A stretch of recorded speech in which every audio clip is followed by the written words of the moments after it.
अस्सलाम वालेकुम। पाकिस्तान के वर्ल्ड कप हारने की असल वजह क्या है? किसी ने क्या ये सोचा है? जब वर्ल्ड कप चल रहा था तो क्या लोग सारे कह रहे थे, किस चीज़ के बारे में ज़्यादा बात की जा रही थी कि पाकिस्तान इस वर्ल्ड कप में, जो 2023 का वर्ल्ड कप है, इसमें ख़राब तरीन परफॉर्मेंस का जिम्मेदार किसको ठहरा रहे थे? ये वर्ल्ड कप अब हो चुका है और अब जो इवेंट्स होने जा रहे हैं, अब उन सारी बातों को ऐसे लग रहा है कि सारे लोग वो भूल ही चुके हैं कि वो रीजंस क्या है जिनकी वजह से पाकिस्तान ये वर्ल्ड कप हारा है। तो क्यों पाकिस्तान ये वर्ल्ड कप इतना मिजरेबली हारा है? क्यों पाकिस्तान की इतनी खराब परफॉर्मेंस इस वर्ल्ड कप में रही है? उसकी जिम्मेदारी किसी एक इंसान पे देनी चाहिए, या एक से ज्यादा इंसानों पे देनी चाहिए, या एक पूरे सिस्टम पे देनी चाहिए? तो उसका जवाब यह है, the reason why Pakistan lost this World Cup of 2023 so miserably is, predominantly speaking, if you ask me, only one person, Babar Azam.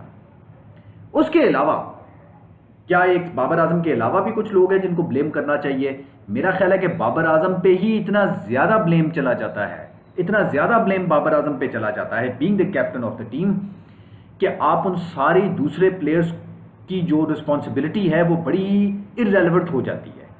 आपको बाबर आजम को ही on a majority note blame करना पड़ेगा for the bad performance of the world cup. अब क्या system जो पीछे चल रहा है, पीसीबी का जो मैनेजमेंट है, क्या उसको भी ब्लेम करना चाहिए for the bad performance of Pakistan in this world cup? मैं समझता हूं कि नहीं।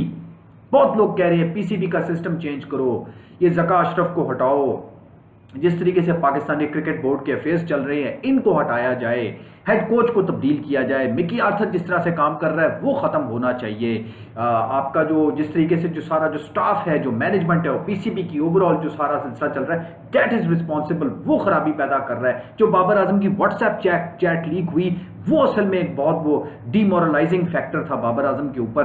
बाबर आजम की कप्तानी खत्म करने के लिए पीसीबी ने खुद ही उसको कह दिया था कि वर्ल्ड कप के दौरान ही कि हमने आगे आपके साथ नहीं चलना, जो कुछ भी है जो करना है तुम करो, लेकिन आगे तुम्हें जो है ना, जो कुछ तुम करोगे हम तुम्हारी कप्तानी आगे चलने नहीं देंगे, ब्ला ब्ला ब्ला, जो भी बातें थी जो हमें सुनने को अब मिल रही है कि बाबर आजम से जाकर किसी साबिक टेस्ट क्रिकेटर ने जाके मुलाकात की वर्ल्ड कप के दौरान, तो बाबर आजम ने कहा कि मैं इंतहाई डीमोरलाइज्ड हूं क्योंकि पीसीबी ने जिस तरह से मेरी व्हाट्सएप चैट लीक की है और जो बातें मुझे इस वक्त पीसीबी से सुनने को मिल रही हैं, उसके बाद मैं इस माइंडसेट में ही नहीं हूं कि मैं सही तरीके से कप्तानी कर सकूं।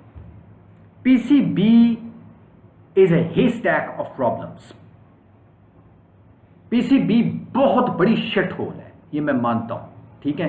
पीसीबी का पूरा सिस्टम ही रिवैम्प खाली नहीं होना चाहिए, बल्कि मैं समझता हूं खाली लोग ही पीसीबी के जो हैं, जो अपॉइंट हुए हैं, खाली उनको ही तब्दील करने की जरूरत नहीं है, बल्कि पीसीबी का सारा स्ट्रक्चर, सारा निजाम, सारा ऑर्गेनाइजेशनल एटमॉस्फेयर तब्दील करने की जरूरत है, मेंटेलिटी को चेंज करने की जरूरत है। पीसीबी को ये बताने की जरूरत है कि भाईजान आप इस वक्त मुल्क की प्राइड से खेल रहे हैं, तो we need to turn PCB into an organization that is supposed to function very, very professionally.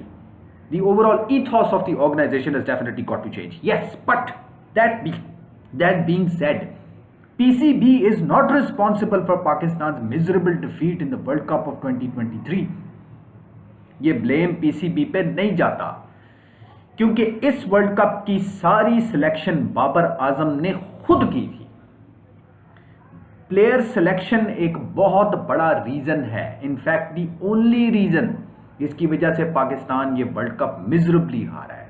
Yes, the one reason why Pakistan lost this world Cup of 2023 was bad player selection. Bad player selection, और ये bad player selection किसने की? कप्तान ने की, बाबर आजम ने की। तो फिर कैसे आप लोग कह सकते हैं कि बाबर आजम को ब्लेम ना किया जाए?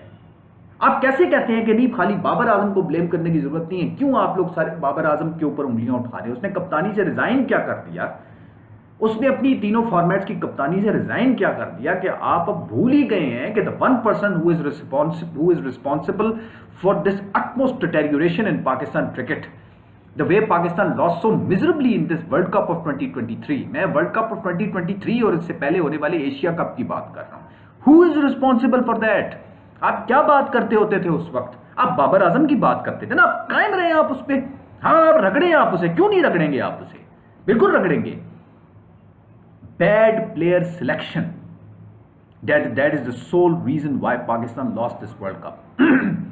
अगर प्लेयर सिलेक्शन मेरिट पे की हुई होती, अगर बाबर आजम उनको दिए गए मशवरों पर अमल कर लेते, अगर बाबर आजम दोस्तियां और नेपोटिज्म को निभाने के बजाय अपने आप को इनफैलेबल समझने के बजाय, क्योंकि बाबर आजम अपने आप को इनफैलेबल समझते हैं ना, उन्होंने कहा जी शादाब खान है, बस है, मेरा दोस्त है, रहेगा और वाइस कप्तान भी रहेगा। इमामुल हक मेरा दोस्त है, मुझे इस पे ट्रस्ट है, मुझे बिलीव है, ये रहेगा और करके दिखाएगा, कोई फखर जमान नहीं आएगा।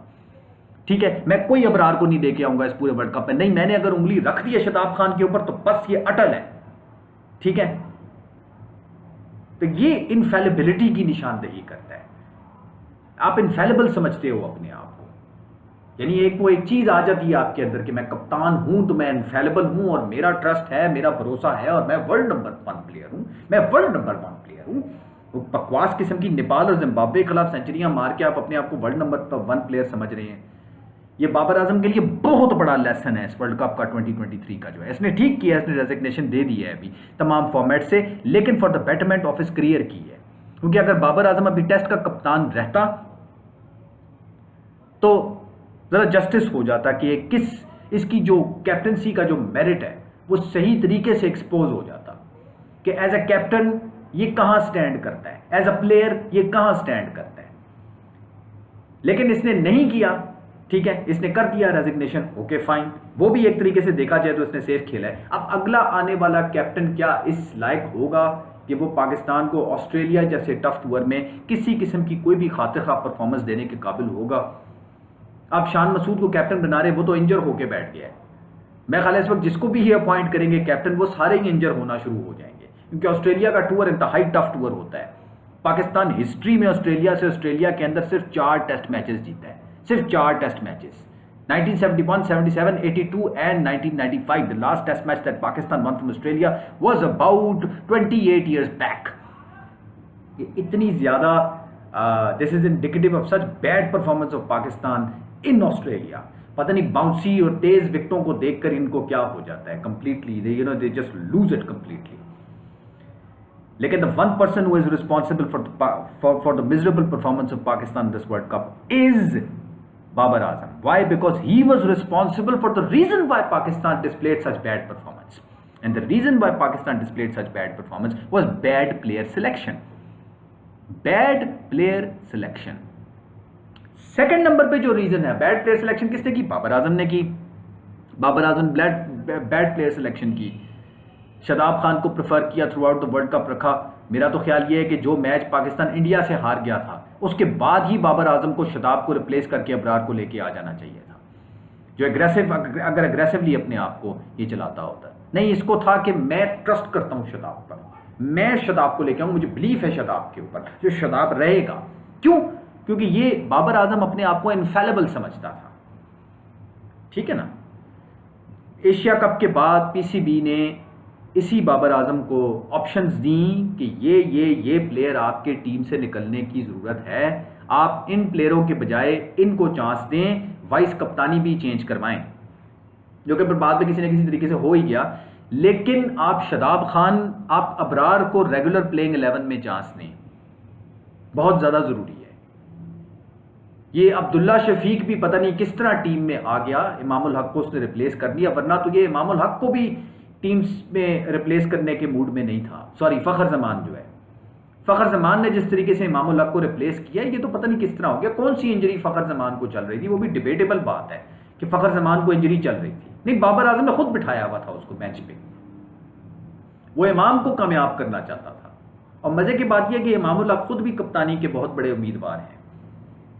तो ये 3-4 प्लेयर हैं। बाबर आजम तो चलें, he can stay in the team, लेकिन मेरा ख्याल है कि now this should call curtains for the career of players like Imamul Haq और शादाब खान। इनको साइड पे कर दें आप बस, thank you very much.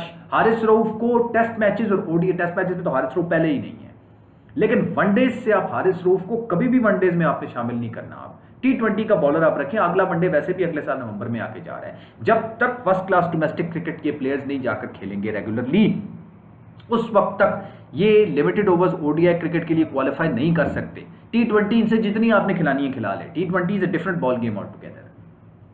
Babar Azam असल में जा भी यही रहे थे, अभी भी उन्होंने बड़ा सेल्फिशली अपने आप को कंडक्ट किया है कि वो कप्तानी रख लेते तीनों फॉर्मेट्स की तो ठीक था, लेकिन उनको खाली टेस्ट मैचेस की कैप्टनसी दी गई। उन्होंने कहा टेस्ट मैचेस की कैप्टनसी अगर वो रखेंगे तो ऑस्ट्रेलिया में जाकर तो वैसे ही उन्होंने फेल होना है, और T20 और ओडीआई की कैप्टनसी अगर उनके पास रिटेन्ड रहती है तो ओडीआई तो अगला पाकिस्तान का अगले साल नवंबर में आ रहा है, जैसे मैं पिछली वीडियो में कह भी चुका हूँ। तो T20 का वर्ल्ड कप आगे जून में आ रहा है, जिसमें Babar Azam would get a chance in order to make up for the loss that Pakistan incurred in the 2023 world cup, the miserable loss that Pakistan took, underwent.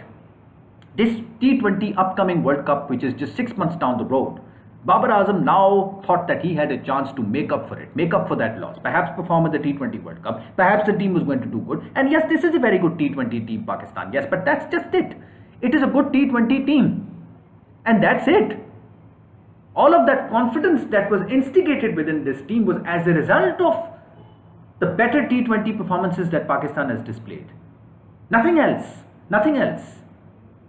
ODI की पाकिस्तान की जो क्रेडिबिलिटी है वो बहुत पहले खत्म हो चुकी थी।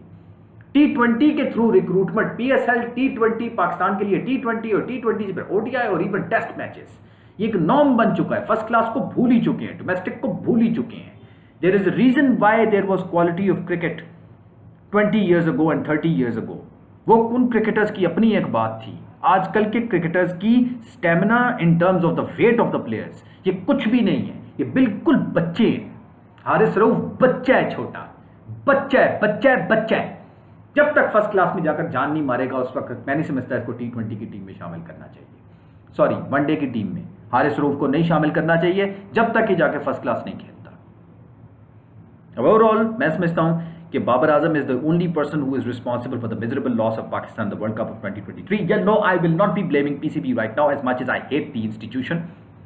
PCB में सख्त नफरत है, जिस तरह से निज़ाम इनका PCB का है, जो मेंटेलिटी लोगों की है, और जिस किस्म के इररेलेवेंट और बेगैरत किस्म के लोगों को PCB में हायर किया हुआ है।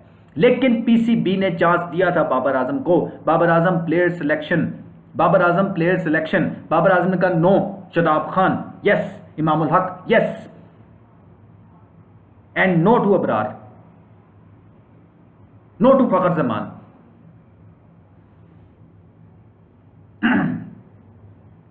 तो अब इस तरह के जो बाबर आजम से जो अब हट गया है ना फोकस सबका, और ऑल ऑफ अ सडन सारे भूल गए हैं बाबर आजम को कि the one person who is responsible for this disaster of a performance displayed by Pakistan, everybody has forgotten him. This should not be done. Babar Azam is responsible and Babar Azam should be punished. Yes, Babar Azam is the only person responsible for Pakistan's miserable defeat in the World Cup of 2023. Is Babar Azam, it will remain him.